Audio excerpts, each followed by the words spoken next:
SJC-11590, Commonwealth v. Joshua Reyes.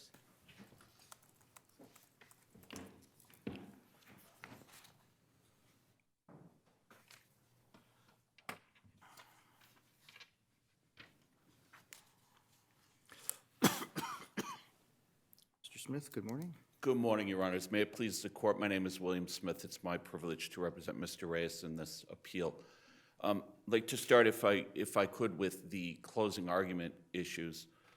There were multiple closing arguments here, well, three anyway, that I would suggest, all of which, taken in isolation, were quite serious, but especially when combined. Preservation. Were they preserved? I was just going to say, Your Honor, preservation notwithstanding, there was no objection, unfortunately. But certainly when taken in combination, and of course the case law tells us when there is unpreserved error like this, that the court is to also look at whether or not there sort of is a combined effect of the error, and I would suggest there was here. The first one I'd like to discuss is relative to the knife. Now, the Commonwealth, in their brief, seems to suggest that because there was testimony that from one of the witnesses that the object was shiny, I would suggest actually that enters to what Mr. Reyes testified to, which was that the knife that he had gotten from his cousin, which the evidence was not the knife that was involved, that in fact was a brown But knife or corroded. can you really, in the light most favorable of the Commonwealth, conclude that it wasn't the same knife? And again, light most favorable of the Commonwealth. Well, I mean, the Commonwealth points out that the testimony was that was a shiny knife, whereas my client testified that the knife he had gotten was, in fact, They don't have to corroded. believe your client, though. I'm sorry? They don't have to believe your client. No, they're not compelled to believe, but there was no other evidence otherwise. Yes, So that- there is. There's an evidence that he has a shiny knife. Well, at the time, yes, at the time of the commission of the act. And it's not a reasonable inference to assume that it could be the same knife if they discredit your client? Well, I mean, and then it's also a question, then you're sort of saying, well, the evidence of premeditation is, in fact, the incident, the act, right? I mean, the fight between the two gentlemen. What the Commonwealth here was arguing is that his getting a knife the day before, sometime before, constituted evidence of premeditation. And the only evidence was that he had bought it, in fact, because he feared for his life, because he had been incessantly threatened by not just the gentleman, but his friend, and then there was also a gun involved, threats vis-a-vis a gun.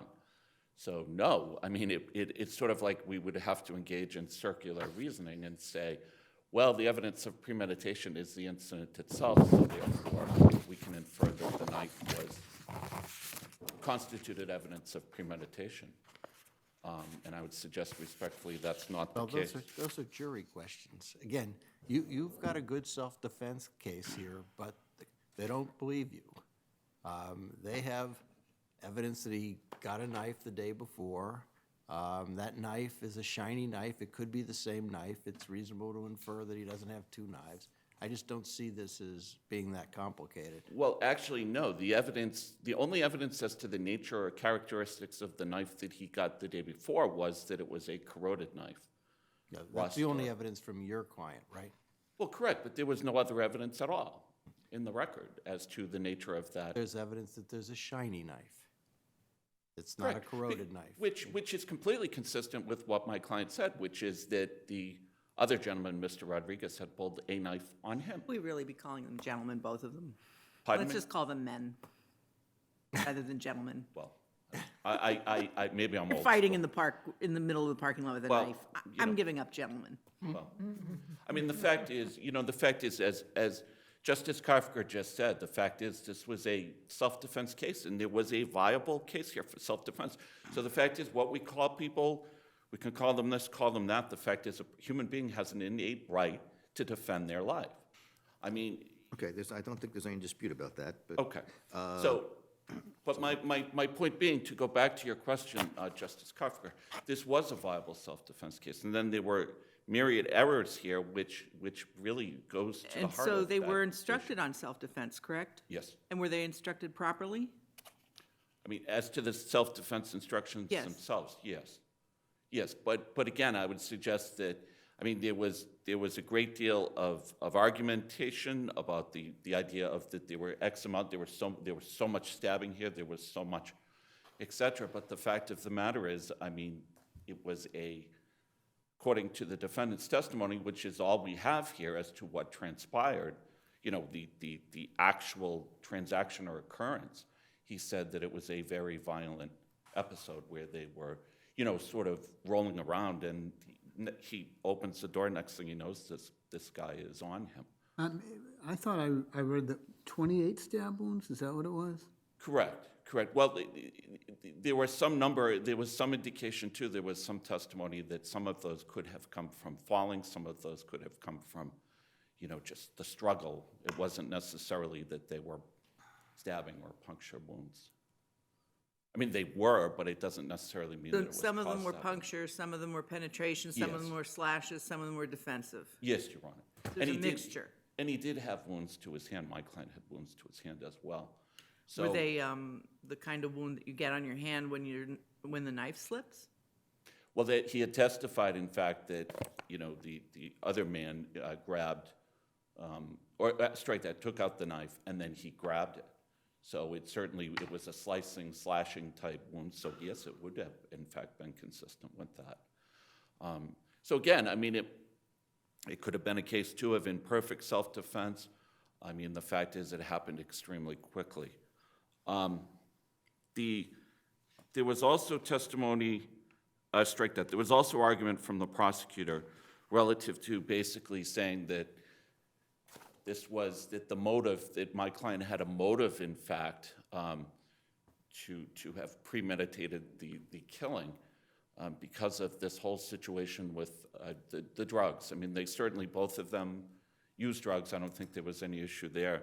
But his suggestion was that because of the fact that my client, there was some evidence, some testimony, would have been like a small-time drug dealer, for lack of better parlance, that therefore the prosecutor, I think, was arguing, the gist of it would be that constituted, he sort of had a business motive to move him or get him out of his territory. He admitted he sold drugs. Correct.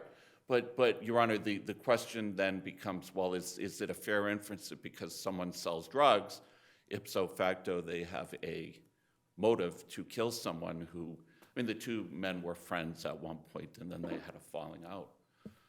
But the Commonwealth cited, for instance, the Cologne case, but the Cologne case is distinguishable easily because in that case there was evidence, in fact, of animosity over drug territory or something of that nature. There was no such evidence in this case. You would have to say, well, because of the fact that at one point or another he dealt drugs, he might be a low-level drug dealer, but that ipso facto he has a motive to kill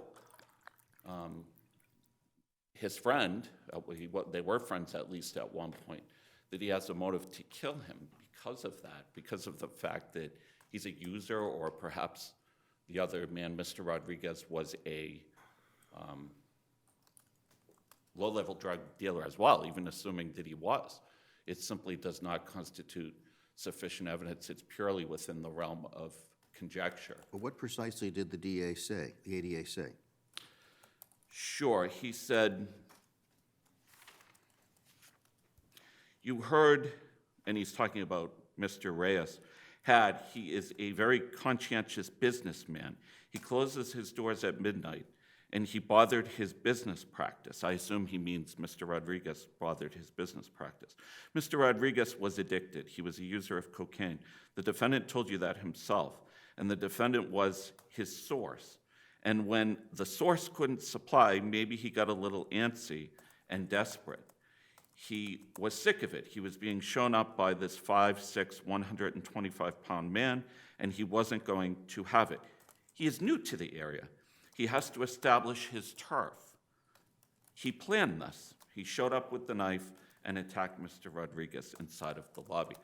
And why is that not supported? I thought there was at least evidence to support the idea that the victim was asking for drugs and pressing him and being, Sure. being a pain in the rear and Sure. and then threatening him with regard to matters involving debts and other things.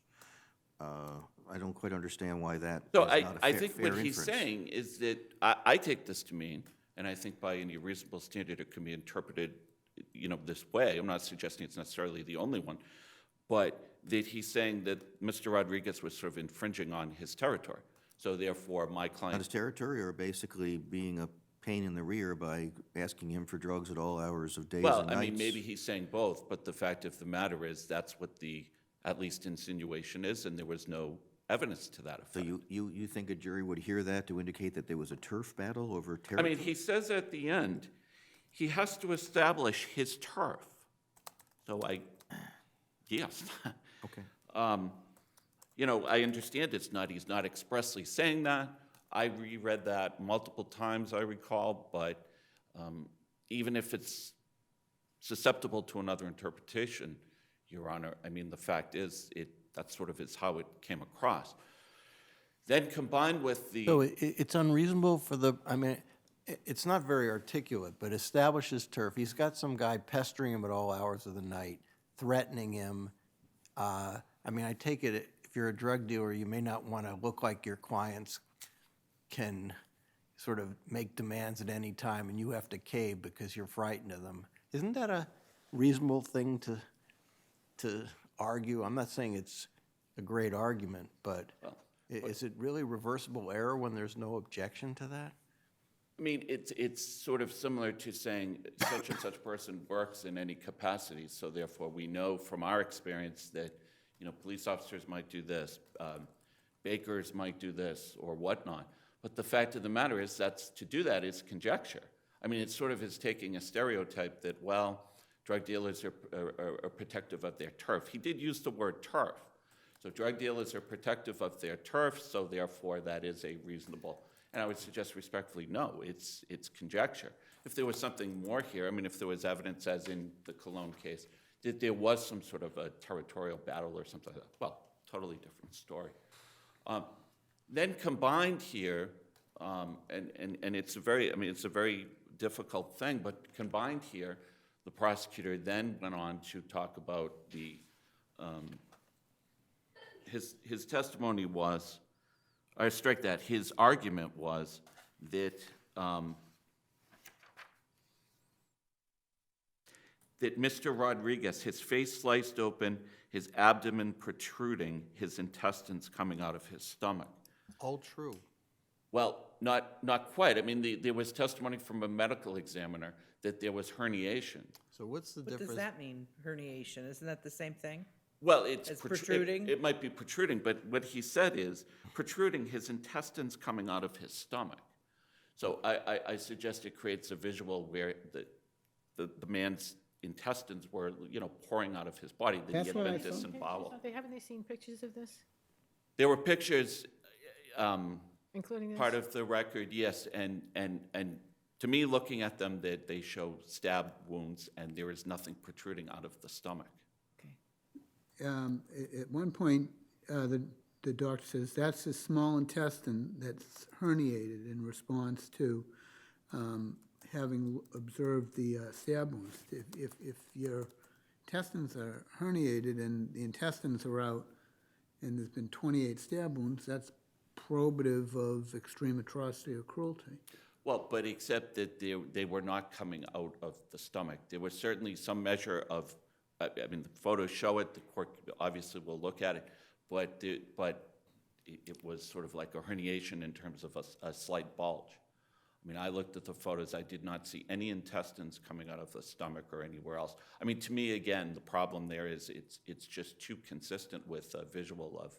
Okay, but Exhibit 13 is on the, is up on the screen, and the prosecutor says he's referring to the abdomen, and the doctor says as to what that material is on top of the abdomen, and he says that's a small intestine that's herniated, and the Commonwealth is trying to argue to a moral certainty that there's extreme atrocity or cruelty. I think that's what they're supposed to do.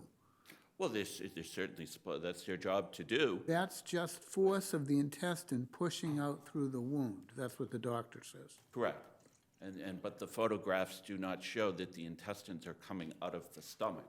I mean, I would suggest what it really is an argument that there was some sort of like a disembowelment here. So therefore, it's not a question that he's just stabbing, he's thrusting the knife. It's a question, the insinuation is he went well beyond that. I mean, he's gutting him. I'm sorry for lack of a better term. I know it's harsh, but that simply is not the case. So when all of these three things are combined, I would suggest that, I mean, they go directly to the heart of the matter, which is self-defense. The next thing I'd like to discuss was the instruction on third-prong malice. The defendant certainly preserved that. It was filed. There were filings before trial. The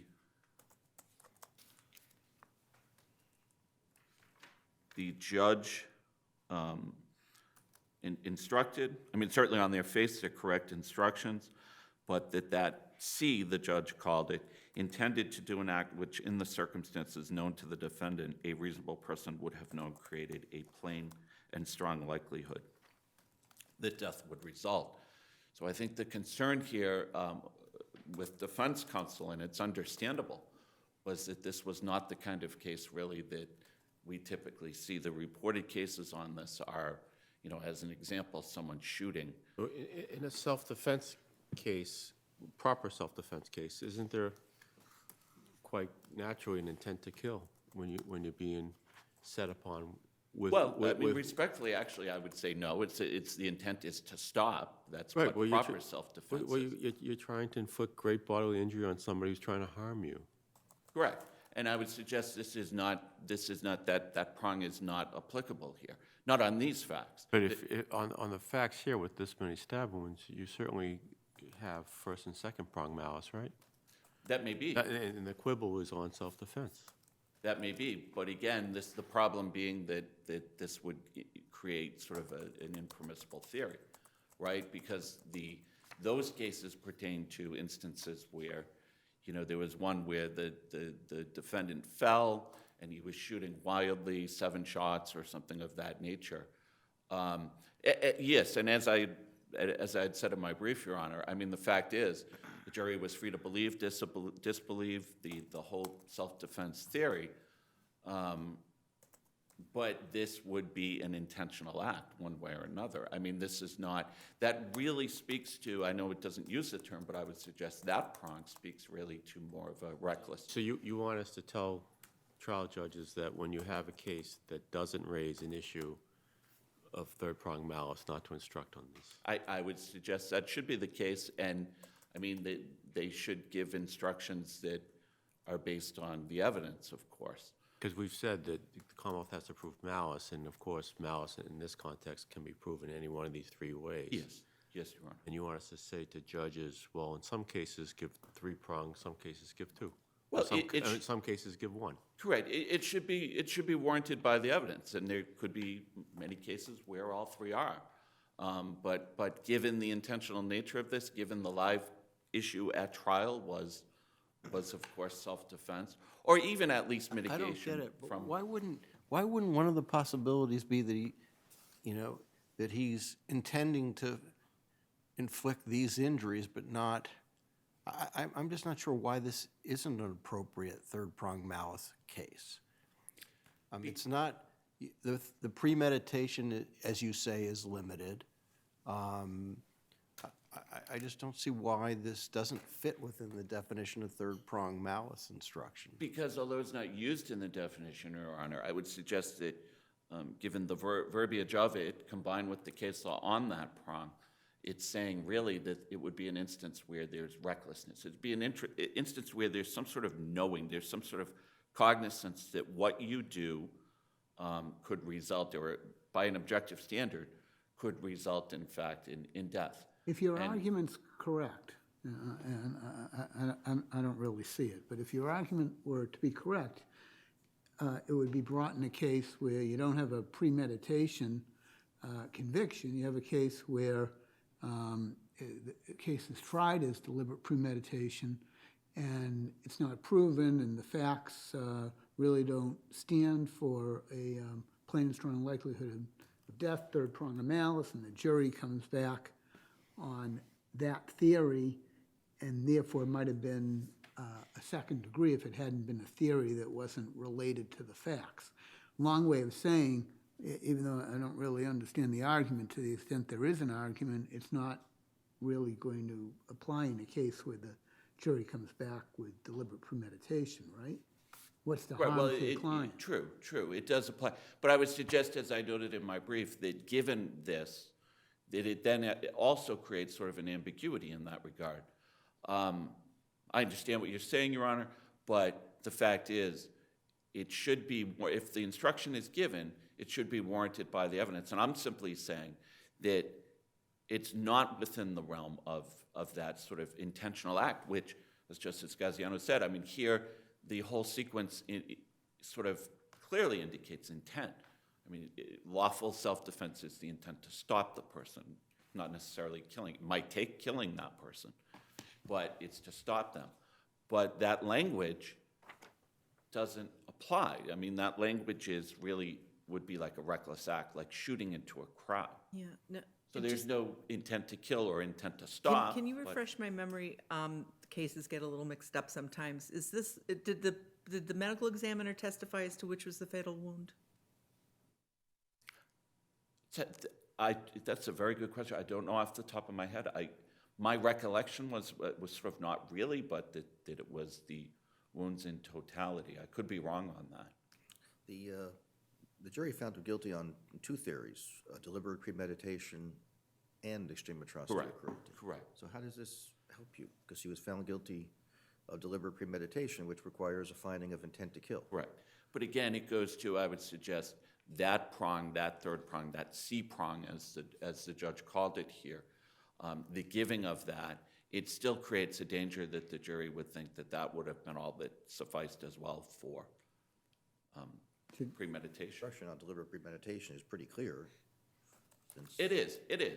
But again, the danger is that a reasonable juror could have been confused. And this was tried when? This case? Was it under the revised homicide instructions? Where malice is not used?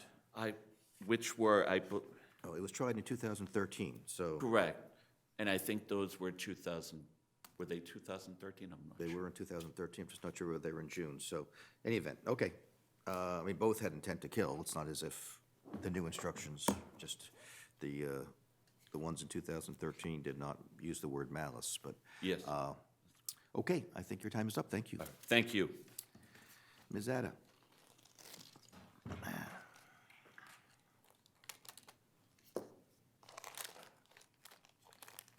you. May it please the court. Lila Atta, appearing as a Special Assistant District Attorney for the Commonwealth. Could you talk a little louder or bring the mic a little closer?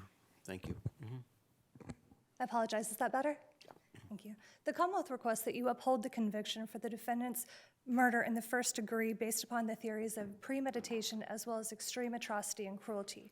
Starting with defense counsel's arguments regarding the prosecution's use of terminology in his closing arguments, the Commonwealth would advocate that this was completely appropriate based upon the facts that came in at trial. Starting specifically with the knife, as your honors had mentioned, there was testimony that this knife that the defendant was using was this shiny type of knife. But I do also want to point out that it wasn't just this third-party witness who stated this, but it was the very testimony by the defendant's uncle that actually was the reason for why the prosecution was able to utilize the facts to show that this was a premeditated obtaining of this knife.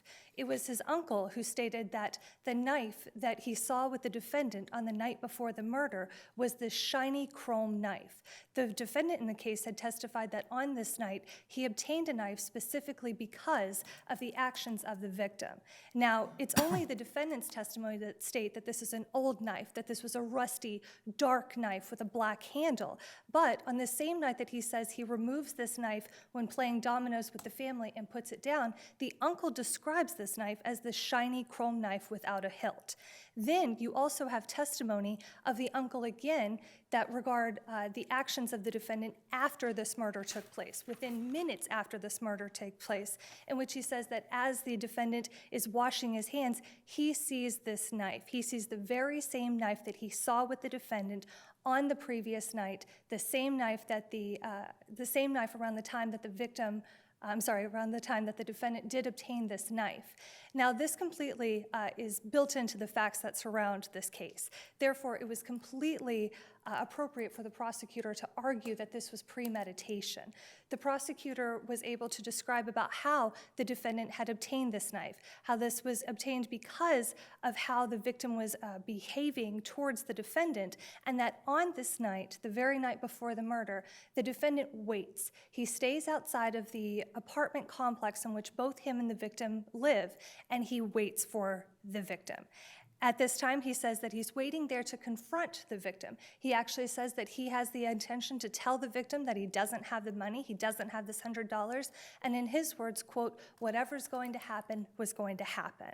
He states that after a period of time, he does not see the victim. How about the other commentary about defending his turf? That doesn't seem really apt here, does it? Well, I mean, that he's got to show him who's boss. Doesn't seem like there's much of that here. I would respectfully disagree with that. I do think that there is definitely drug dealing motives and intent that are littered throughout this trial. The very relationship between the victim and the defendant here have entirely to do with drug dealing. The very first conversation that the victim and the defendant have to do with drug dealing, in which the victim wanted to purchase drugs from the defendant. Now, I do think that it's very important to note all of the instances of drug dealing that happen to do in this very short trial. They talk about how there's an exchange of cocaine, there's an exchange of money between the two, it's clear that this arises out of the drug dealing, but it's this sort of macho aspect of this that doesn't seem really. Is there any evidence that that the defendant says, I got to teach him, who's boss? He does give one instant where he says that he's annoyed with the victim. He says that he's annoyed with him because he's bothering him, and he's coming to his house that's after midnight. But I think that more important about that is why the victim was coming to his house. And he says that he was coming to buy drugs. But if you look even closer to the testimony, he says that he was buying drugs, or he wanted to obtain drugs, I should say, for clients. He says that he has clients that he needs to provide for, and he needed material for those clients. But just protecting the turf stuff is kind of a supposition, isn't it? Well, I could see how that would be argued, but I do think that in this case, there is this type of competition that's being shown between these two people, the victim and the defendant. On one occasion, just days before the murder actually takes place, the defendant gives the victim $80 worth of cocaine and $20 in cash. The next day, the victim is able to supply the defendant with $100 of cocaine, showing that there's a back and forth exchange between drugs. The defendant is new to this area. They live within the same building. He says that he sells to people from the time that he wakes up to midnight. He sells to literally anyone who comes across his door, and that he keeps his supply with him at his home. Then, on the night before the murder, when the victim is asking for drugs because he has clients that he needs to supply to, the defendant refuses to give him these drugs. He refuses to supply him with these drugs. Now, I think that it is a fair inference that it could be because of this competitive nature of this, especially when taken into the fact that the defendant says he sells to anyone who comes across. He says that he even sometimes will sell after midnight if it's worth his while. Now, I think all of that, in combination with the very surrounding circumstances of what happened right before the murder also go to show this competitive drug dealing nature of this. Allegedly by the defendant, this victim continuously says that he owes him $100. He owes him $100 and says there's no reason for this $100. But the day of, when the victim is still trying to get this money from him, he says that he comes to the home, they go down to the victim's house, where the victim then makes him make these phone calls. At the very end, he says, okay, come on, we're gonna go make some money no matter how we have to do it. And the victim at this time then goes out with the defendant, and by the defendant's own admissions at trial, he says that he was under the assumption that they were going to sell drugs together so that the defendant could then give money to the victim. I believe that all of that does go to support that there was this competition. This victim is allegedly making this defendant, his drug dealer, sell drugs now for him. So therefore, I do think that it was completely appropriate it has to be a fair inference. It doesn't have to be the only inference that could be come up with. And the Commonwealth didn't even have to supply a motive for this murder, but it's reasonable based upon all of the facts that were entered into evidence here. Suppose we disagree with you, what's the difference? I'm sorry. Suppose we disagree with you, what's the difference? Well, that's the thing. Any prejudice? No, the Commonwealth would argue that it's not, but the Commonwealth does argue that there are reasonable inferences I that can be understand that, drawn. I'm saying, suppose we disagree with you. Even if it does, it completely there is no prejudice here, especially considering the fact that this entire drug dealing testimony came from the defendant. The prosecution never put it into their case in chief. It was entirely the defendant who brought about this drug dealing relationship. And as I said before, motive is not even necessary for the Commonwealth to prove that the defendant did murder the victim here. Okay. Now, turning to the claims of the claims of disemboweling, the Commonwealth would argue that that was a mischaracterization of what was described. When you look to the testimony, and especially when you look to exhibit number 13, you can see that this medical examiner was testifying to the intestines that were coming out based upon an 8-inch stab wound to the victim's abdomen. This was not an 8-inch slice across the abdomen in which his intestines were coming out onto the sidewalk. It is approximately, I would argue, maybe 3 inches of intestines that you can see coming through the area in which he was stabbed. And she says that it's the force. She does not use any terminology that greatly describes about being disemboweled or that he was being sliced open or anything. She says that it was the pressure that was used to stab the victim that then caused his intestines to herniate out. While at face value, it might come up to a type of gruesome image, that's just not what we have here. He says it in the most minimal terms that are necessary to convey exactly what is depicted there. And as you guys have mentioned, this is a case for extreme atrocity or cruelty in which one of the elements that the Commonwealth does have to prove is that the defendant did commit this murder by using extreme or atrocious measures, in which to do so, the Commonwealth is able to present all evidence of how this victim died in this case.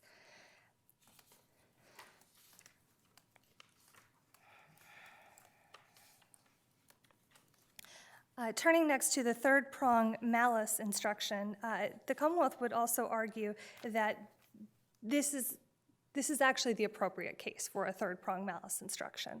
The Commonwealth would say that 28 stab wounds is appropriate here, and despite the fact that defense counsel does talk about incidents in which shots are being fired into a crowd or some type of fact pattern of the sort, the case law is directly on point that facts such as this are exactly appropriate for third prong malice.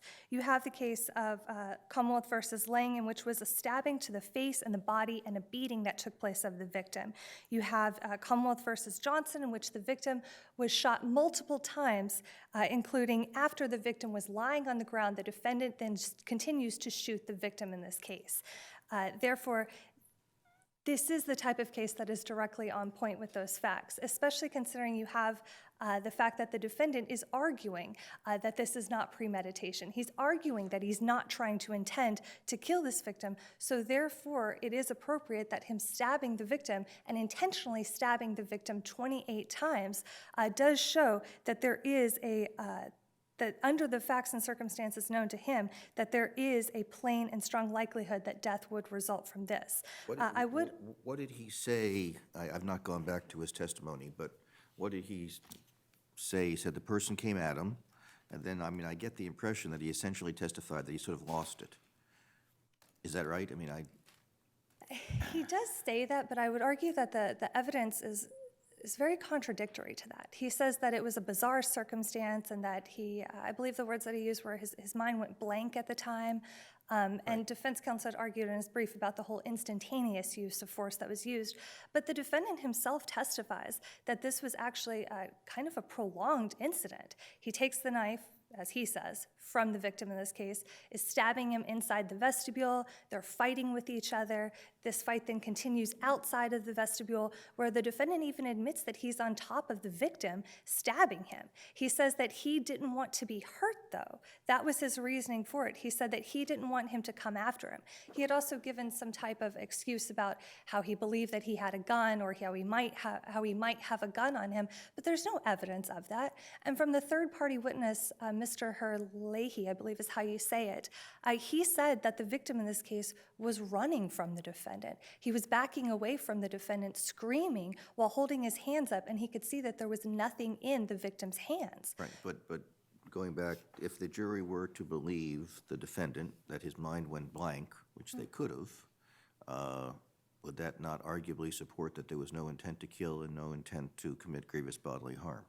Well, I think that while he brings it up, the Commonwealth then has the burden to then prove that it wasn't in self-defense and that wasn't what actually had happened, in which case I believe that through the use of the third-party witness that was in fact how it happened and that the Commonwealth was able to meet that burden. I would like to also point out Commonwealth versus Barbosa as well as Commonwealth versus Chipman in regards to the third-prong malice and whether or not there was error. In both of those cases, they said that even if it was error, it doesn't arise to the level of being prejudicial in order to require that there's a conviction, as the defendant was convicted of premeditated murder. As you can see by the jury instructions and the elements, both of those are requiring that it's an intentional killing, and therefore the defendant was found and convicted of first-degree murder based upon premeditation, so there wouldn't be any prejudice here.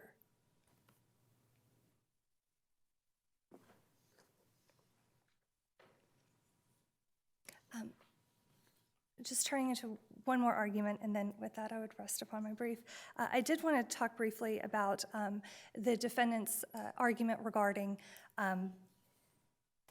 him not being able to put on state of mind evidence. I did find that to be very important to bring about, because he does give one instant in his brief where the defendant was precluded from using a type of state of mind, but I would like to highlight the fact that it was an asked and answered question. I did give examples in my brief of time and time after again that the defendant in this case was able to put on evidence about how he was in fear of the victim, how the victim had a gun, how the victim, how the uncle of the defendant had warned the defendant about the victim's violent tendencies and how he should stay away from him. And this was put on in the prosecution's case. So it was not as though that this was something that they were trying to hide from the jury. This was not something that they were trying to make it so that the jury did not know about this relationship with this firearm. In fact, it came out in the prosecution's case, it came out in the defendant's case, and the specific example that the defendant does give, it has to do with an asked and answered question, as I said, but the very language that the defense counsel uses is something of the sort of turning back to, and he goes into the exact same facts that he had just asked the defendant during his direct examination, and the defendant had already testified to all of those. Okay, thank If there are no further questions, I'd rest on my brief. Thank you very much.